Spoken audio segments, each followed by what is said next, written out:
Good morning. Hi. Good morning. अरे ये क्या लेके आई हो? सर ये आप सबके लिए मिठाई है और मेरी एंगेजमेंट के इनविटेशन कार्ड्स हैं।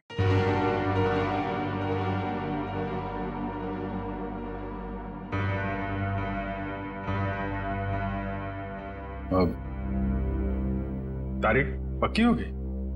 जी सर, 28 सितंबर। अच्छा। दो हफ्ते बाद ही है।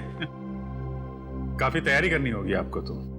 सर ज्यादा कुछ तैयारियां करनी नहीं, सिद्धार्थ को भी मेरी तरह एक छोटा सा ही फंक्शन चाहिए था।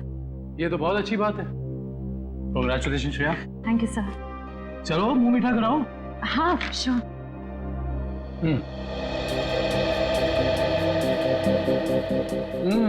ये लड्डू तो बहुत अच्छे हैं। ओह सर, आप लोग भी लीजिए ना। हाँ हाँ, थैंक यू सर। लो फ्रेडी, मुंह मीठा करो। रहने तो मीठा खाने का मन नहीं है मेरा। अरे फ्रेडी, एक लड्डू से कुछ नहीं होगा, लो ना। Sir please. ये हुई ना बात पूर्वी। तुम ही लो श्रेया। नहीं सर थैंक यू, लेकिन आप सबको जरूर आना है। ये भी कोई पूछने की बात है श्रेया? हम सब जरूर आएंगे, है ना सर?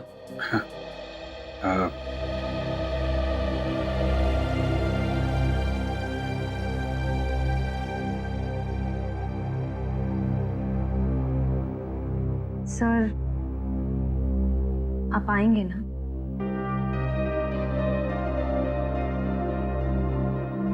मुझे आपसे कुछ कहना है, समझ नहीं आ रहा कैसे कहूं।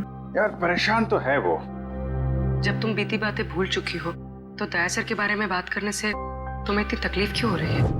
मैंने तुम दोनों को ये बताने के लिए बुलाया है कि मेरे और सिद्धार्थ की सगाई की डेट फिक्स हो गई है।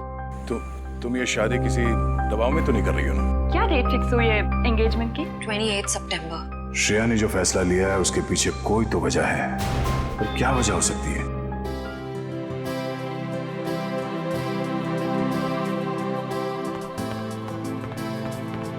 लीजिए पापा आपकी कॉफी।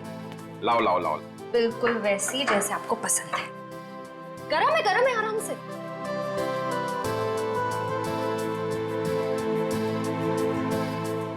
वाओ, मेरी बेटी जैसी कॉफी इस दुनिया में कोई नहीं बना सकता। वो तो है, लेकिन एक जमाने में मैं भी बहुत टेस्टी कॉफी बनाया करती थी। तुम हो ही इतनी टेस्टी। हाँ? मेरा मतलब है तुम आज भी उतनी टेस्टी कॉफी बनाती हो। आप भी ना बेटी के सामने कुछ भी बोल रहे हो।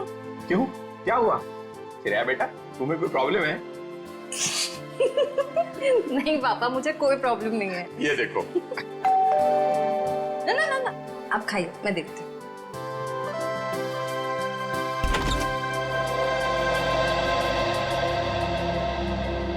सिद्धार्थ क्या हुआ, चौक गई मुझे देखकर? सिद्धार्थ बेटा आओ, अंदर आओ। बैठो, मैं तुम्हारे लिए अरे कॉफी। नहीं श्रेया, मैं थोड़ा जल्दी में हूँ। मैं ये एंगेजमेंट कार्ड दिखाने आया था।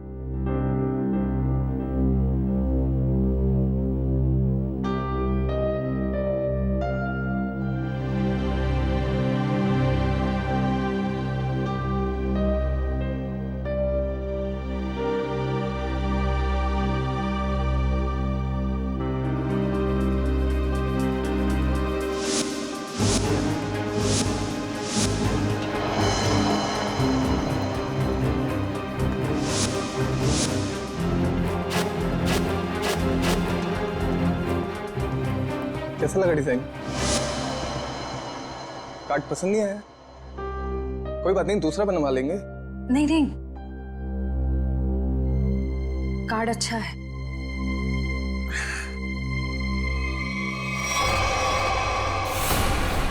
चल चल चल चल चल चल चल चल, हम लोग इस बंगले छुप जाते हैं। अरे जैसा भी नहीं यहाँ पर।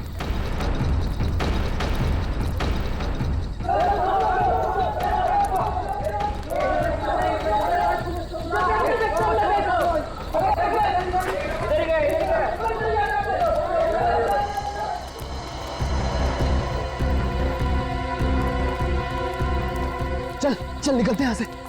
अरे रुक रुक रुक, हम लोग सारा सोना यहीं पे गाड़ देते हैं जमीन में। अबे तेरा दिमाग खराब हो गया है? मोहल्ले के लोगों ने हमारा चेहरा देख लिया है और अगर कल हम यहाँ दोबारा आए तो यहाँ पकड़े जाएंगे, खतरे में पड़ जाएंगे। हम लोग सोना लेकर बाहर नहीं जा सकते हैं, सारे लोग घूम रहे हैं। और तू खतरों से कब से डरने लगा? अरे खतरों से नहीं, तेरी बेवकूफियों से डर रहा हूँ। देखना एक दिन तेरी सारी बेवकूफियां हमें ले डूबेंगी, समझा? तू बेवकूफ किसे बोला? हाँ, सारा प्लान मैंने बनाया है। सारा प्लान तूने बनाया, इसका मतलब ये नहीं कि जेल भेजने का प्लान भी तू बनाएगा, समझो? जरूरी नहीं है मैं तेरा सारा बात मानूं, समझा? सोना यहीं गाड़ेंगे, यहीं। अच्छा, गाड़ के दिखा। अच्छा,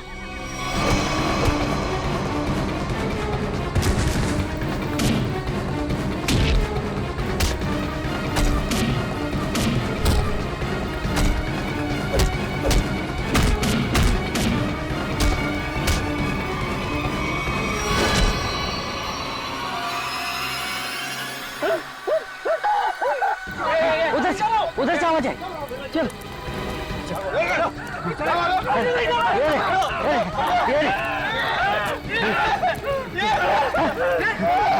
अरे ये तो कंकाल है।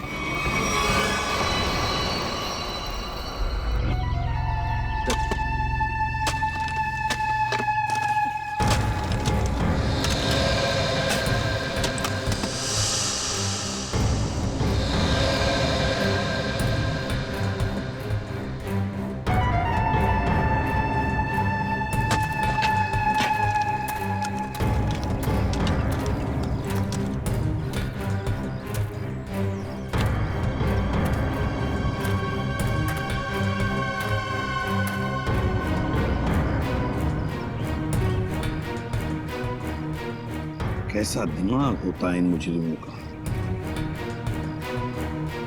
खून करके मन नहीं भरा तो डिजाइन बना दी हड्डियों की। सचिन, तुम दोनों एक काम करो, घर के अंदर से अच्छी तरह से तलाशी ले, देखो कुछ ना कुछ मिलता है क्या। बॉस ये देखो, उस सिर पे रहने ये डिजाइन हाथ और पैर की हड्डियों से बना है। ये देखो, ये पैर की हड्डी और ये हाथ की हड्डी। टांगों की हड्डियां अलग अलग लोगों की हैं। हाँ तारिका, अलग अलग इंसानों की है। बस मुझे लगता है कम से कम 2 लोगों का तो खून हुआ है यहाँ पर। हाँ विक्रम,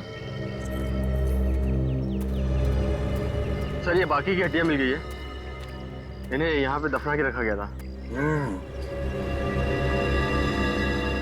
एक एक हड्डी संभाल के उठाओ, हैं? एक एक हड्डी। ये देखो,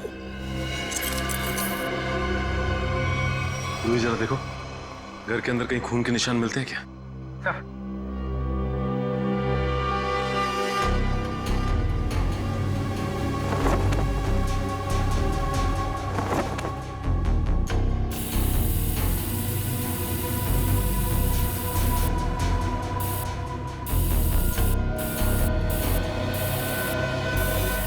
जी सर, गांव वालों का कहना है कि 1984 में इस घर के मालिक अपने पूरे परिवार के साथ ऑस्ट्रेलिया चले गए थे छुट्टी मनाने के लिए।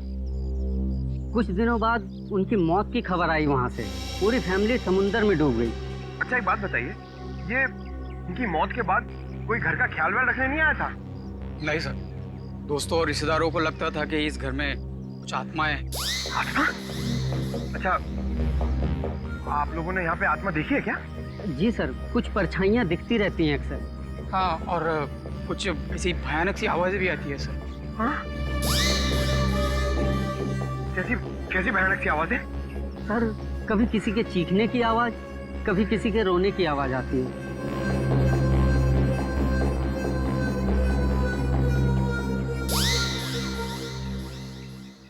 सड़के, इन सारी हड्डियों को देखकर लगता है कि खून एक आदमी का हुआ है और एक औरत का भी। ये देखना, पेल्विक गर्ड, एक पेल्विक गर्डल किसी औरत की है। हाँ बस, लेकिन एक कमाल की बात है, क्या? इन सारी हड्डियों में किसी की भी खोपड़ी की हड्डी नहीं मिली। हो सकता है खोपड़ियां किसी और जगह पे छुपा कर रखी हो या फेंक दी हो सकता है ना। मयूर, विक्रम, काम करो, बंगले के आसपास का एरिया अच्छी तरह से छानो और ढूंढो, देखो, कुछ ना कुछ तो जरूर मिलेगा। एक एक कोना भी मत छोड़ो। जाओ। ये बंगला बंद ही रहता है और आप लोग आसपास रहते हैं? जी सर। ये घर मिला था तुम लोगों को?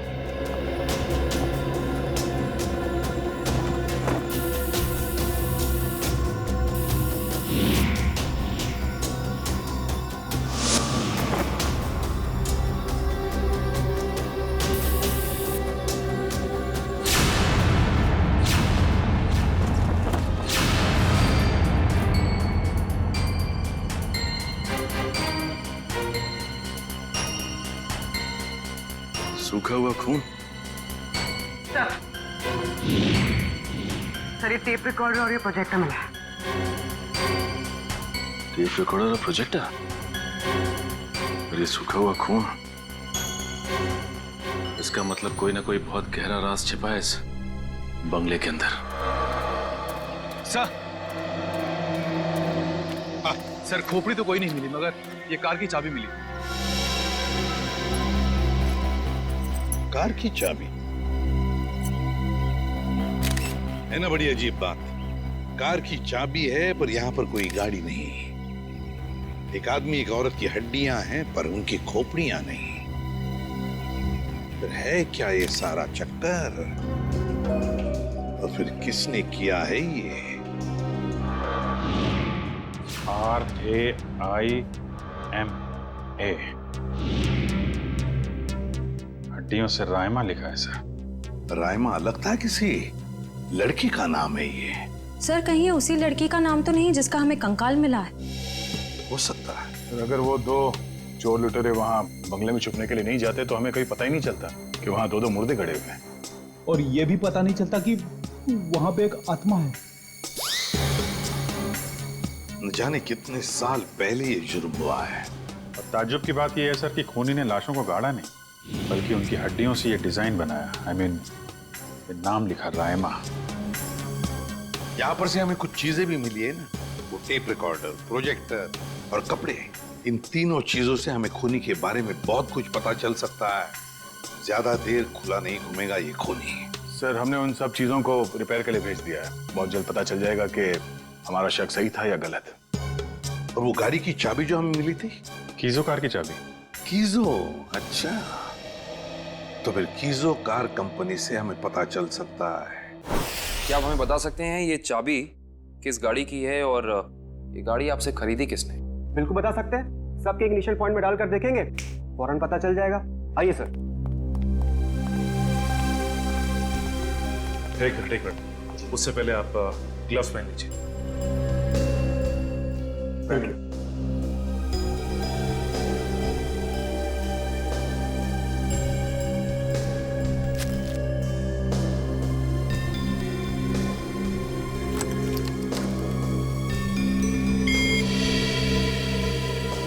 नहीं सर।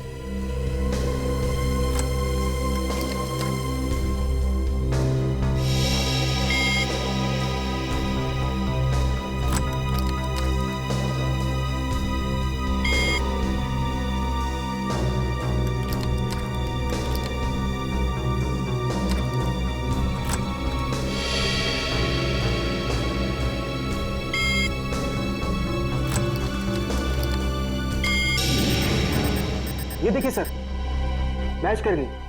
सर ये 2009 की कीजो FX मॉडल है और हमने इसे बनवाना बंद कर दिया है। कीजो FX 2009 मॉडल। आपके किसी कस्टमर ने कोई रिक्वेस्ट की थी ऐसी चाबी की डुप्लीकेट चाबी बनवाने की? ये पता करने में तो बहुत वक्त लग जाएगा। तो ठीक है, आप पता कीजिए। तब तक हम ये पता करते हैं कि 2009 के कीजो FX मॉडल की कितनी गाड़ियां चोरी हुई थी।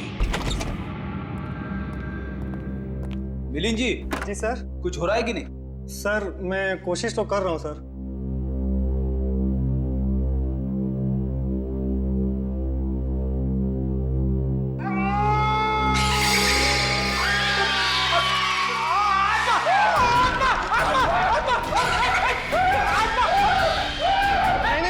नहीं सर, आत्मा नहीं है। ये तो गलती से फेडर खुल गया था। हाँ, ये वही रिकॉर्डर है जो आप लोग लेके आए थे।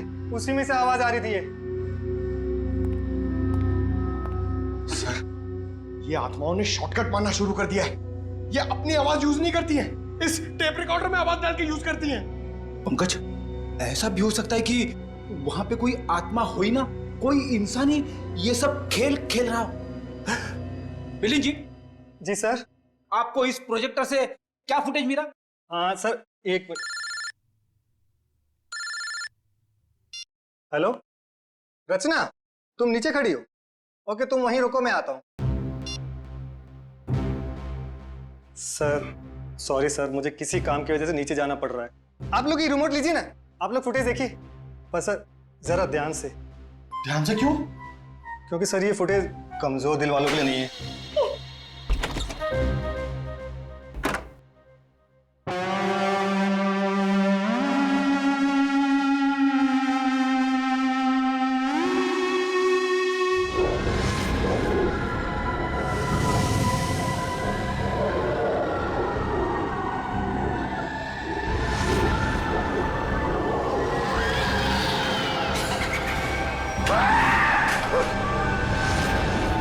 पंकज आत्मा, पंकज, बंगला नंबर 13 की आत्मा यहाँ आ गई।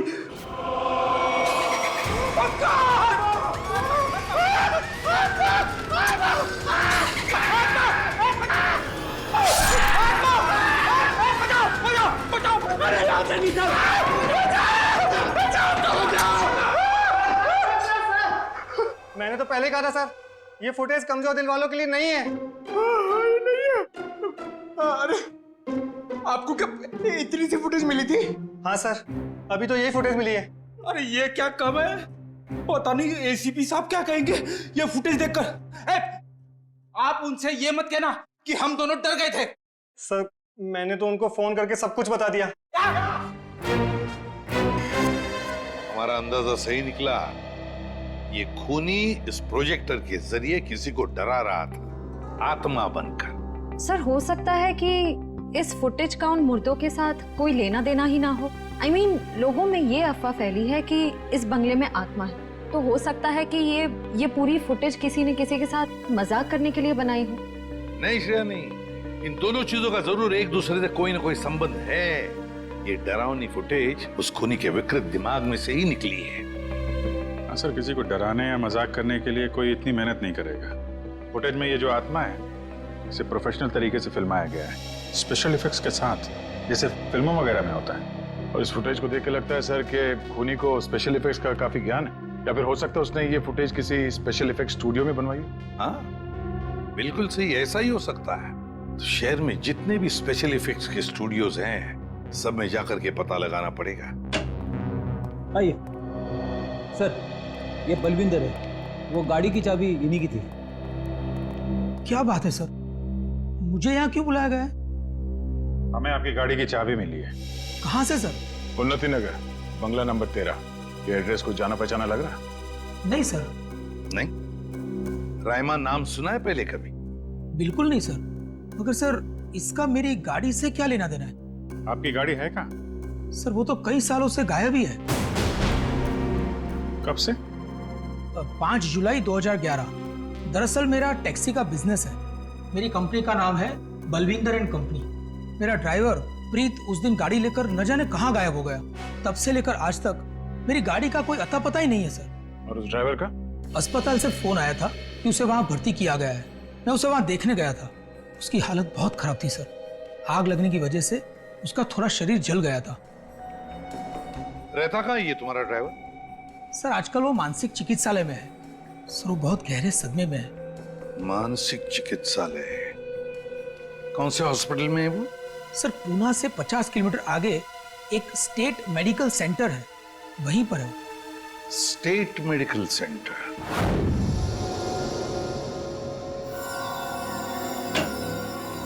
हाँ तारिका जी, कुछ बात बनी? सर चेक कर रहे हैं ना, कुछ ना कुछ तो पता चल ही जाएगा। भाई साहब, मैं दिखाई नहीं दिया आपको? दिखाई? अरे सर आप तो सपने में भी दिखाई देते हैं। हाँ सर, आज सुबह ही सपना देख रहा था। जैसे ही मैं फॉरेंसिक लैब में आता हूँ, आप इस केस के बारे में कुछ ऐसी बातें बताते हैं कि शाम तक खूनी पकड़ा गया। विजीत, तुमने सपना देखा? जी सर। और सपने में मुझे देखा? जी सर। तुमने सपने में तारिका जी को देखा होगा। जी सर। नहीं सॉरी सर, क्या क्या कह रहे हैं सर आप भी? तो बताइए डॉक्टर साहब, इन कंकालों ने अपनी आप बीती बताई? हाँ, थोड़ी बहुत बातें पता चली है भैया। सबसे खास बात ये है कि ये कंकाल वक्त के साथ कंकाल नहीं बने। खूनी ने इन्हें मारने के बाद तुरंत इन्हें कंकालों में बदल दिया है। मतलब खूनी ने इनकी खाल को एसिड से जला दिया है। माय गॉड, इतनी बेरहमी से मौत हुई इनकी। और ये जो कंकाल है ना, ये कंकाल एक आदमी का है। इसकी उम्र 30 से 35 साल है और इसकी लंबाई लगभग 6 फीट के आसपास है। और ये जो हाथ पे उंगलियों में आपने ये निशान लगा रखा है, ये क्या है? हाँ, दरअसल इसकी उंगलियों में, इसकी कलाई पे मुझे बहुत कुछ टूट फूट दिखाई दी। मतलब ये आदमी अपने हाथों का बहुत ज्यादा इस्तेमाल करता है। शायद ये किसी ऐसे प्रोफेशन में होगा जहाँ हाथों का काफी इस्तेमाल होता है, या तो कोई मजदूर या फिर कोई आर्टिस्ट। और ये दूसरा कंकाल लड़की का, उसे क्या पता चला? दया, इस लड़की की उम्र लगभग 30 साल। इसकी लंबाई 5 फीट 4-5 इंच है, बस इससे ज्यादा कुछ पता नहीं चल पाया। और ये जो ड्रेस पे खून लगा है, इसका क्या? टेस्ट करने से पता चला कि ये खून नहीं है, लमाइन रेड नाम का केमिकल है, जिसका इस्तेमाल ज्यादातर फिल्म्स, टीवी सीरियल्स और नाटकों में किया जाता है, नकली खून दिखाने के लिए। तो इसका मतलब किसी ने पूरी तैयारी कर रखी थी, ये बंगला नंबर 13 में किसी को डराने की। पकड़ा जाएगा, वो खूनी भी और वो डराने वाला भी, अगर दोनों अलग अलग है तो। डॉक्टर साहब, कितना टाइम लगेगा ये पता करने के लिए कि कंकाल कितना पुराना है? थोड़ा वक्त लगेगा दया, तुम तो जानते हो कार्बन डेटिंग में थोड़ा वक्त लगता है।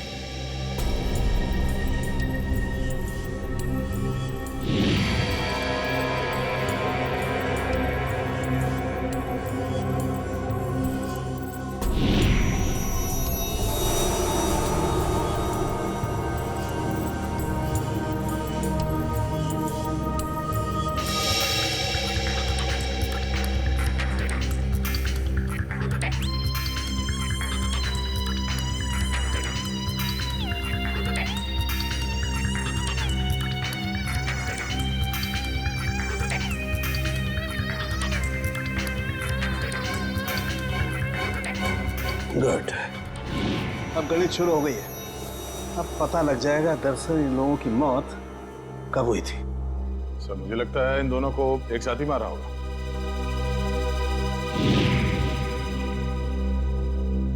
36 से 38 महीने पहले, मतलब 3 साल पहले। 2011 में मौत हुई इनकी। और उस बलविंदर की कार भी जुलाई 2011 को गायब हुई थी, बंगला नंबर 13 से। सर, अब तक तो खूनी शहर छोड़ के भागा होगा, उसे ढूंढेंगे कैसे? भागने दो, कहां तक भागेगा? सीआईडी से नहीं बच सकता। Excuse me. जी, सीआईडी से। हेलो सर, मैं आप ही लोगों का इंतजार कर रहा था। अच्छा, जो फुटेज हमने भेजी थी उसके बारे में कुछ पता चला? हाँ सर, उसको चेक किया मैंने, और उसके सारे स्पेशल इफेक्ट्स हमारे स्टूडियो में ही हुए थे, लगभग 3 साल पहले। गुड। उस फिल्म का नाम क्या था? सर, फिल्म का नाम था आत्मा की चीख। हाँ, और सर वो फिल्म पूरी नहीं हो पाई थी। अधूरी फिल्म के फुटेज। सर, वो फिल्म तो अधूरी थी ही, साथ में हमें हमारा पूरा पैसा भी नहीं मिला। कौन से बैनर की फिल्म थी ये? प्रोडक्शन हाउस का नाम क्या था? सर, वो नए लोग थे, और उस प्रोडक्शन हाउस का नाम था, 1 मिनट, हाँ सर, उसका नाम था magic media works. Magic media works. अब तो यही लोग बताएंगे कि इस आत्मा की चीख को लोग सुन के नहीं पाए। प्रीत की हालत में पिछले 3 सालों में बिल्कुल सुधार नहीं हुआ। उस वक्त किसी लड़की की आत्मा के बारे में बात करता था और आज भी करता है। सर, लड़की की आत्मा? अच्छा, पिछले 3 साल में जितने भी लोग प्रीत से मिलने आए थे, उनकी लिस्ट चाहिए हमें। हाँ, हैरानी की बात यही है सर, पिछले 3 सालों में इससे कोई भी मिलने नहीं आया, सिवाय मिस्टर बलविंदर के, जो इनके इलाज का खर्चा उठा रहे हैं। बलविंदर? जी सर। ओके।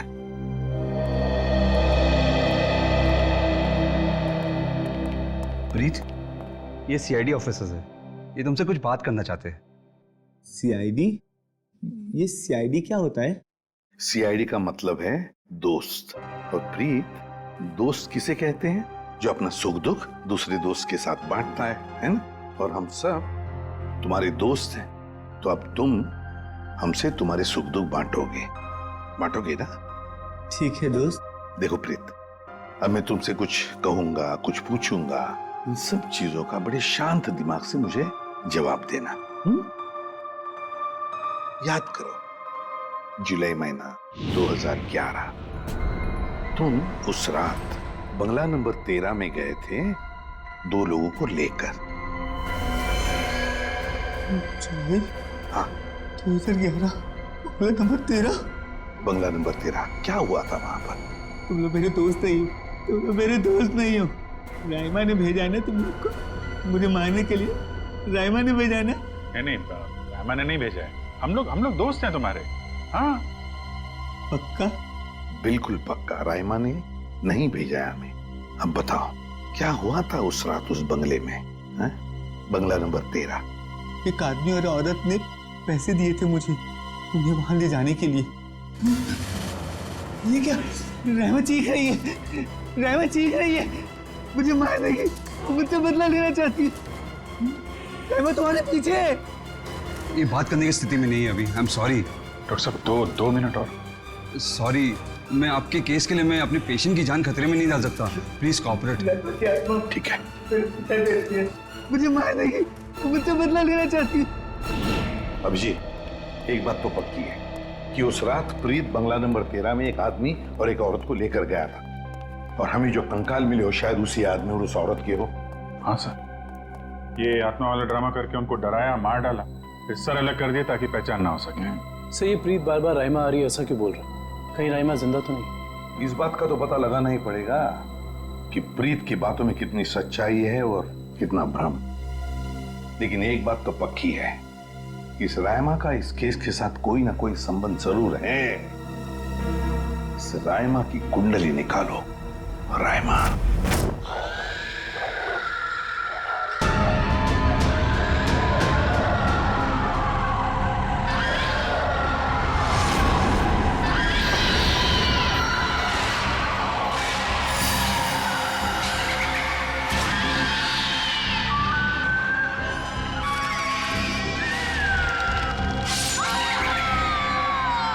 ये फुटेज आपको जिस बंगले से मिली वहां खून हुए? जी हाँ, दो खून। वैसे ये फिल्म की फुटेज आपकी है ना? जी हाँ। क्या बताऊं सर, बड़ी ही मनहूस फिल्म थी। 10 सीन ही शूट किए थे, फिर फिल्म बंद हो गई। और बंद होने के बाद इस फिल्म के सारे राइट्स मैजिक मीडिया बॉक्स के पास आ गए, if I am not wrong, है ना मिस्टर आलोक? अब इस तरह के फुटेज तो हमारे पास काफी पड़े रहते हैं। अब पता नहीं ये फुटेज उसके हाथ कैसे लग गए। मतलब आप भी मानते हैं ये फुटेज गलत हाथों में लग गए, जिसका उसने गलत फायदा उठाया और दो खून किए? शायद कोई बाहर वाला होगा। लेकिन आपको ऐसा नहीं लगता कि कोई अंदर वाला भी हो सकता है? क्योंकि ऐसा काम करने के लिए अंदर वाले के लिए कोई आसानी ज्यादा होती है। वैसे इस फिल्म पे आप लोग क्या क्या काम कर रहे थे? सुनील राइटर था, आलोक डायरेक्टर और मृणाल कॉस्ट्यूम डिजाइनर। और आप प्रोड्यूसर, राइट? जी। आप में से कोई राइमा को जानता है? राइमा हमारे फिल्म की हीरोइन थी। सर, आप कैसे जानते हैं राइमा के बारे में? आप एक काम कीजिए मिस्टर आलोक, आप अपनी फिल्म की हीरोइन राइमा को यहाँ बुला लीजिए। वो एक्चुअली कई साल पहले राइमा एक हादसे में आग में जलकर मर गई। मर गई? अच्छा, राइमा की कोई तस्वीर या फोटो? मृणाल, फोटो ले आओ। जी सर। एक मिनट, अभी आपने कहा कि वो जल के मर गई, लेकिन कैसे? अब ज्यादा कुछ तो पता नहीं है, क्योंकि उसके और हमारे बीच तनाव हो गया था। और वो क्यों? वो एक्चुअली हम राइमा को अपनी फिल्म में हीरोइन लेना चाह रहे थे, पर बाद में हमने अपना इरादा बदल लिया और स्मृति को हीरोइन ले लिया और राइमा हो गई साइड एक्ट्रेस। तुम मेरी जगह ये छिपकली को हीरोइन बनाना चाहते हो? तुम्हारा दिमाग खराब हो गया है? राइमा, तमीज से बात करो। मैंने तुमसे कहा ना, अगली फिल्म में तुम्हें हीरोइन बनाऊंगा। इस फिल्म के किरदार के लिए तुमसे बेहतर स्मृति। अच्छा, तो ये बात पहले क्यों नहीं सोची जब मुझे फाइनल किया था? ये फिल्म इंडस्ट्री है राइमा, यहाँ किसकी किस्मत कब यू टर्न मार जाए कोई नहीं कह सकता। ये फिल्म मेरी किस्मत में थी, मुझे मिल गई।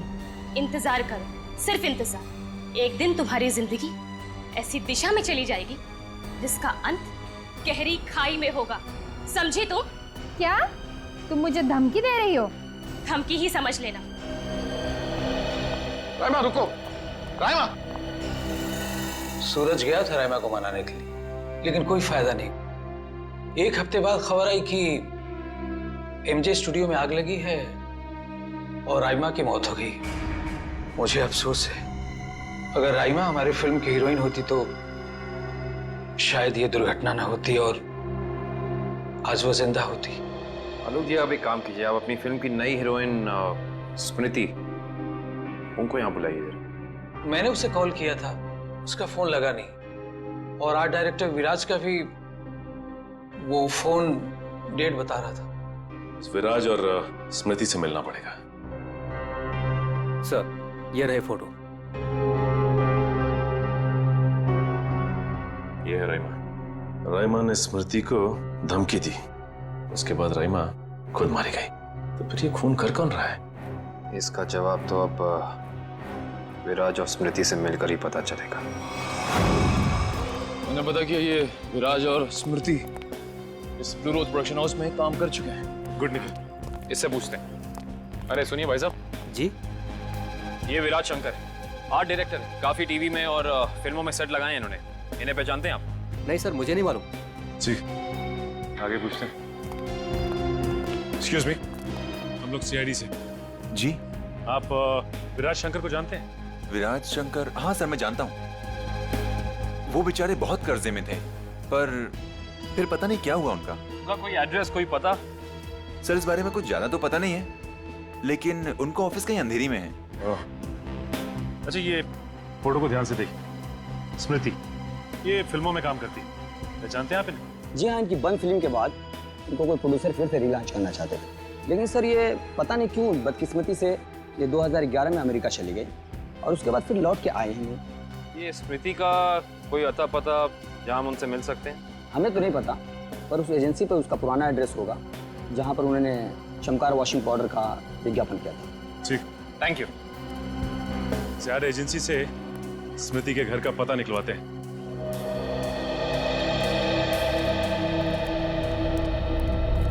पुलिस की रिपोर्ट के हिसाब से राइमा इसी एमजे स्टूडियो में जलकर मरी है। पता नहीं काबिल, लेकिन ये बात इतनी सीधी है नहीं जितनी की लग रही है। जैसा कि फाइल में लिखा हुआ है कि स्टूडियो में आग लगी रात के 2 बजे। ये राइमा स्टूडियो में 2 बजे करने क्या आई होगी, जबकि यहाँ शूटिंग भी नहीं चल रही थी। सही कह रहे हो सच, लेकिन एक बात है जो मेरे दिमाग से निकल नहीं रही है, वो ये कि यहाँ रात 2 बजे आग लगी तो सुबह 5 बजे तक किसी को पता क्यों नहीं चला? और रिपोर्ट के हिसाब से यहाँ आग 5 बजे लगी। जिन पुलिस वालों ने इस केस की तहकीकात की थी, उन्होंने जरूर कुछ गड़बड़ की है, तभी तो केस के 2 महीने के बाद उनका ट्रांसफर यानी कि तबादला हो गया था। हो सकता है निखिल, लेकिन उससे ज्यादा अहम बात यह है कि रिपोर्ट के हिसाब से यहाँ राइमा की एक हड्डी तक नहीं मिली। मतलब आग इतनी भयंकर थी। स्टूडियो को देख के ऐसा लगता नहीं है कि आग इतनी भयानक होगी कि चलने वाले का नामो निशान राख हो जाएगा। उससे भी अहम बात यह है कि ये स्टूडियो इस्तेमाल में नहीं था, यहाँ पे कोई शूटिंग नहीं चल रही थी। फिर राइमा यहाँ पे आई क्यों? इसका पता तो तभी चलेगा जब हम इस स्टूडियो को अच्छी तरह से छान मारेंगे। देखते हैं क्या मिलता है।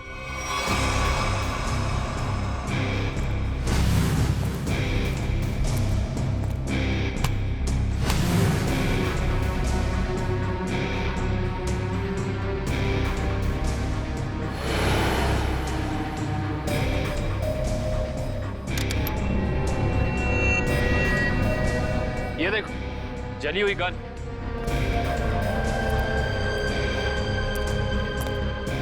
हाँ, ये तो पूरी पिघल चुकी है। पुलिस वालों ने लगता है अपना काम ठीक से किया नहीं, देखा नहीं इसे पहले। ये भी हो सकता है कि राइमा ये गन किसी को मारने के मकसद से लाई हो, या फिर हो सकता है कि कोई राइमा को मारने के लिए लाया हो। ये भी पॉसिबिलिटी है। जरूर कुछ है यहाँ, देखते हैं और क्या मिलता है।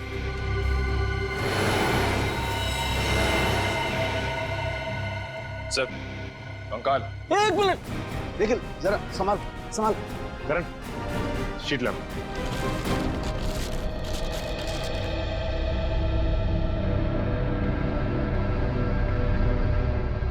एक बार कंकाल, वो भी पूरी तरह से जला हुआ।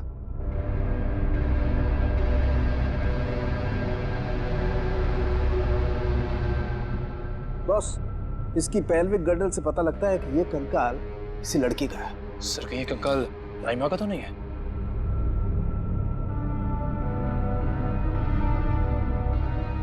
और इसकी लंबाई 5 फीट 6 इंच।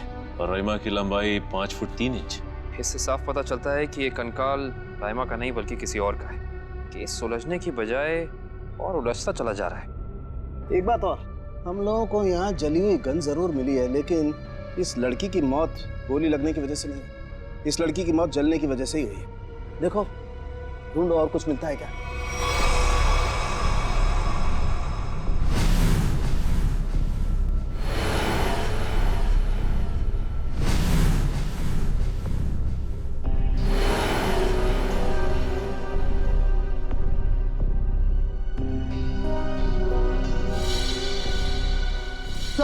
सर ये देखिए सर, बाल बाल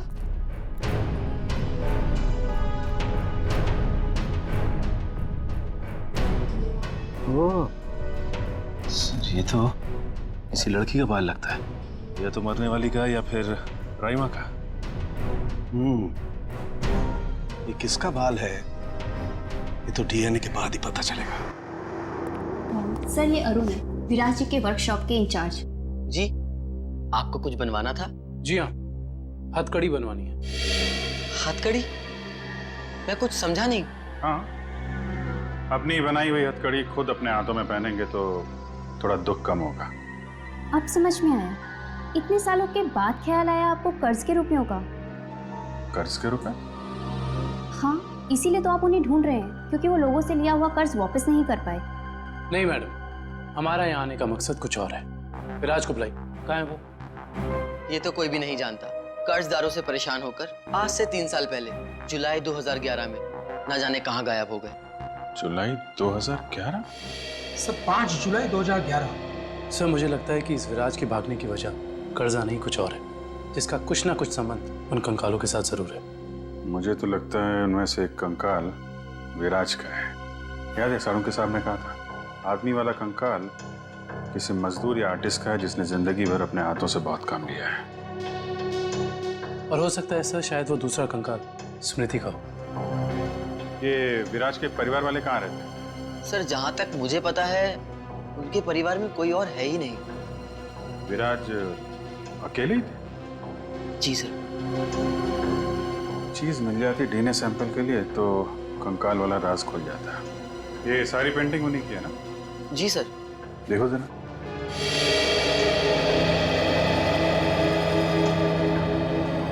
सर थंबप्रिंट, ये विराज का है? जी हाँ सर, और ये थंबप्रिंट ही नहीं, ये पूरी पेंटिंग सर ने अपनी उंगलियों से बनाई है। Finger painting? इतना तो काफी है डीएनए टेस्टिंग के लिए। आप लोग? हम लोग सीआईडी से। अच्छा अच्छा, आइए आइए, आप ही ने फोन किया था ना? जी हाँ। दरअसल बात यह है कि हम स्मृति के बारे में आपसे कुछ पूछताछ करना चाहते हैं। पूछिए ना, क्या पूछना चाहते हैं आप? क्या आप बता सकती हैं कि स्मृति का आपके अलावा इस दुनिया में और कोई भी नहीं है? नहीं, उसके माँ बाप बचपन में ही गुजर गए। अब बची है तो ये बूढ़ी दादी, बहुत ही प्यार से पाला है मैंने उसे।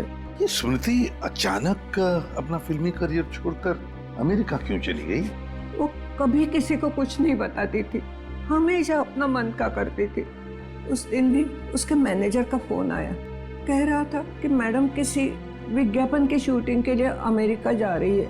उसके मैनेजर से मैंने पूछा कि कब वापस आएगी वो, तो उसने कहा 3-4 दिनों में।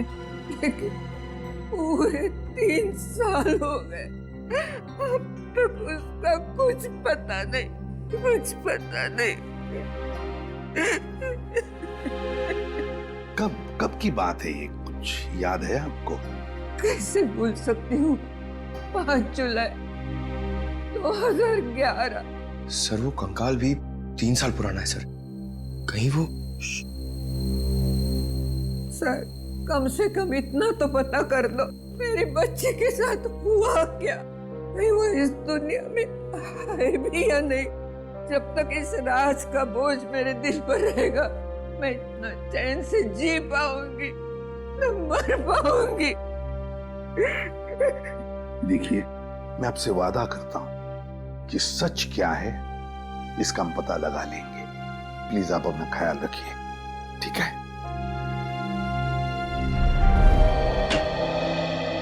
हाँ डॉक्टर साहब, डीएनए की रिपोर्ट आ गई क्या? हाँ, पेंटिंग पर जो सूखा हुआ सलाइवा मिला था, वो सलाइवा ये बताता है कि वो आदमी वाला कंकाल विराज का ही है। और हमने स्मृति की दादी का भी डीएनए टेस्ट करवाया, जिससे पक्का हो गया कि बंगलो नंबर 13 में जो कंकाल मिला था वो स्मृति का है। इसका अंदाजा तो हमें हो ही गया था। अब इस केस में हमें आगे ले जाएगा ये तीसरा कंकाल जो एमजी स्टूडियो में जला हुआ मिला था। इस कंकाल से कुछ पता चला? हाँ, इस जली हुई लड़की का कंकाल विराज के कंकाल और स्मृति के कंकाल दोनों से ज्यादा पुराना है। और ऐसा लगता है कि इस लड़की को सिगरेट पीने और तंबाकू खाने की बुरी आदत थी, क्योंकि इसके जबड़ों से हमें तंबाकू के अंश मिले। और वो बाल इसी जली हुई लड़की के हैं? नहीं, वो बाल ना तो इस जली हुई लड़की का है, ना ही स्मृति का है। सर, कहीं ये बाल रायमा का तो नहीं है? सर, इस केस की सुई घूम फिर के रायमा पर आकर अटक गई। पता लगाना पड़ेगा रायमा के साथ आखिर हुआ क्या था। जैसा कि आप देख रहे हैं, सीआईडी ने एक और खूनी को पकड़कर एक बार फिर साबित कर दिया है कि उनके नाक के नीचे से कोई भी मुजरिम बच के निकल नहीं सकता। इस बार पकड़ी गई है बंगलो नंबर 13 में हुए खून की हत्यारी रायमा। एक मिनट प्लीज। सर, क्या ये बात सच है कि आप एक बाल के जरिए रायमा तक पहुंच गए?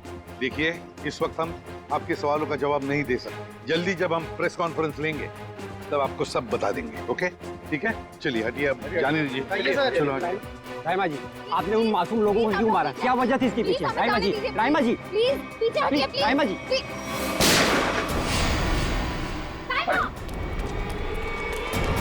पकड़ो उसे। अब खून ही पकड़ेगा इस।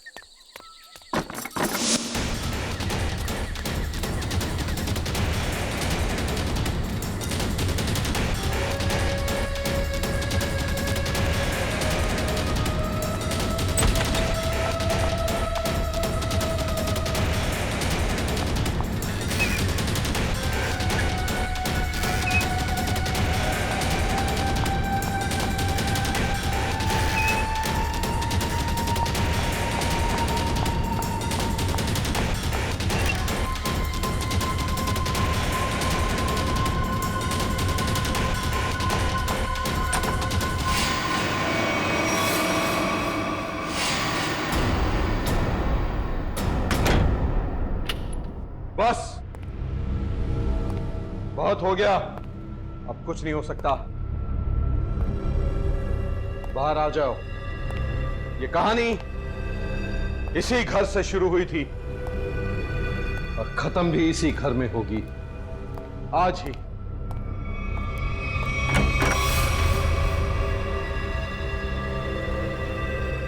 छुपने का कोई फायदा नहीं, बाहर आ जाओ। सुना तुमने?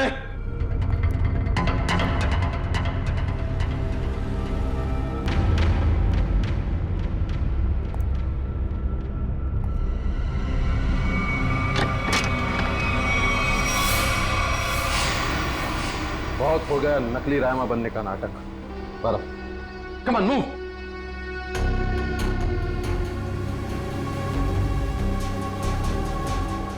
कौन हो तुम?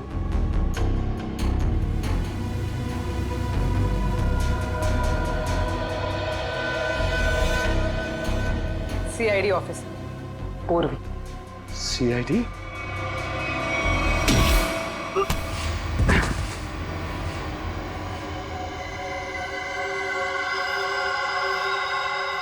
मैं और राइमा एक दूसरे से बहुत प्यार करते थे, इसलिए जब हीरोइन का रोल राइमा की जगह प्रीति को मिला तो तुम्हारे दोनों कानों से धुआं निकलने लगा है?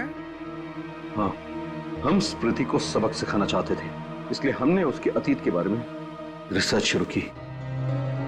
राइमा को पता चला कि एक्ट्रेस बनने से पहले स्मृति ड्रग्स के कारोबार से जुड़ी थी। इसलिए रायमा ने स्मृति को ब्लैकमेल करना शुरू कर दिया। क्यों? स्मृति को लगा कि उसका करियर खत्म होने वाला है, उसके रीलॉन्चिंग के सपने पर पानी फिर जाएगा, इसलिए उसने और उसके बॉयफ्रेंड विराज ने एक किलर को रायमा की सुपारी दी। ये तो अच्छा हुआ कि उस किलर की गोली से रायमा नहीं मरी, बल्कि वो अपराधी खुद उस आग में जलकर मर गई।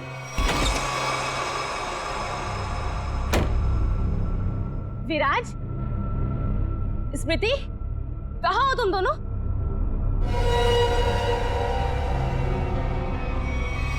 कौन हो तुम? जिया। जिया? कौन जिया? और ये दरवाजा क्यों बंद कर दिया? ताकि तुम्हें अकेले में तोहफा दे सके। हाँ? स्मृति और विराज को ब्लैकमेल करने का तोहफा। हाँ? और क्या कर रही हो तुम? सुना है आग से जलकर मरने में बहुत दर्द होता है। आग? छोड़ो मुझे, प्लीज, गोली मत चलाना। मौत से बचकर कहाँ भाग रही हो? मौत से तो आज तक कोई नहीं बच पाया। छोड़ दो मुझे, प्लीज छोड़ दो मुझे, गोली मत चलाना, प्लीज छोड़ दो मुझे, छोड़ दो मुझे। कोई आखिरी ख्वाहिश?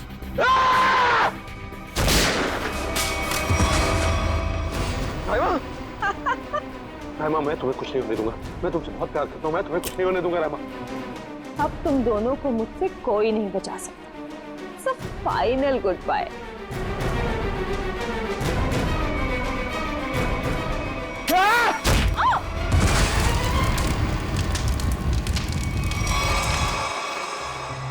और रहीमा, उसका क्या हुआ? जिंदा लाश बन गई वो। तब मैंने ठान लिया, अब मेरी जिंदगी का सिर्फ एक ही मकसद होगा, स्मृति और विराज की बर्बादी। मैंने उन्हें यकीन दिला दिया कि रायमा जिंदा है, इसलिए वो लोग यहां आए, उस ड्राइवर को लेके जिसने एनजे स्टूडियो में आग लगाई थी। और फिर तुमने उन्हें डराना शुरू कर दिया, उनके दिमाग में यह भ्रम पैदा कर दिया कि यहाँ पर रायमा की आत्मा अभी भी है, जो उनसे बदला लेना चाहती है।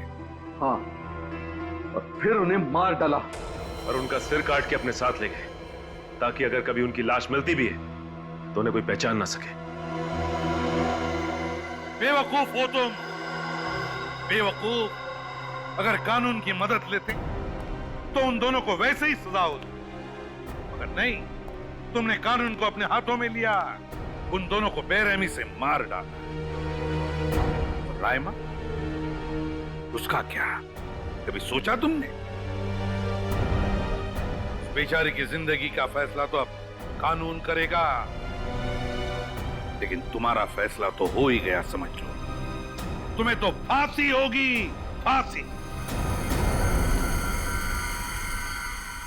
Good morning. Hi. Good morning. अरे, ये क्या लेके आई हो? सर, ये आप सबके लिए मिठाई है और मेरी एंगेजमेंट के इनविटेशन कार्ड्स हैं।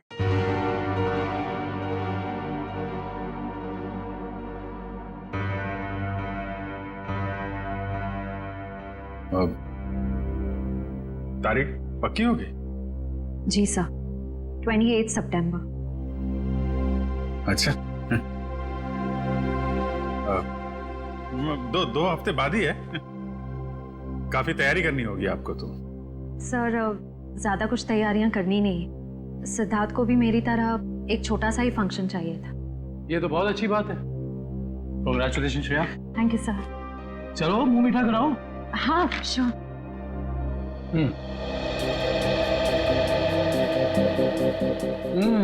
ये लड्डू तो बहुत अच्छे हैं। ओह सर, आप लोग भी लीजिए ना। हाँ हाँ, थैंक यू सर। लो फ्रेडी, मुंह मीठा करो। रहने दो, मीठा खाने का मन नहीं है मेरा। अरे फ्रेडी, एक लड्डू से कुछ नहीं होगा, लो ना। Sir please. ये हुई ना बात पूर्वी। तुम ही लो श्रेया। नहीं सर, थैंक यू, लेकिन आप सबको जरूर आना है। ये भी कोई पूछने की बात है श्रेया? हम सब जरूर आएंगे, है ना सर?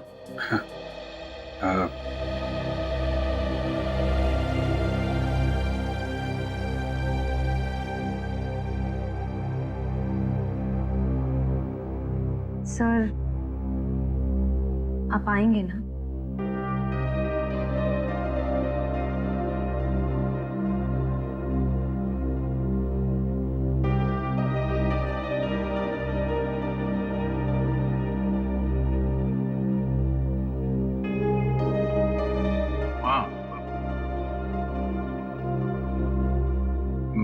जरूर आऊंगा।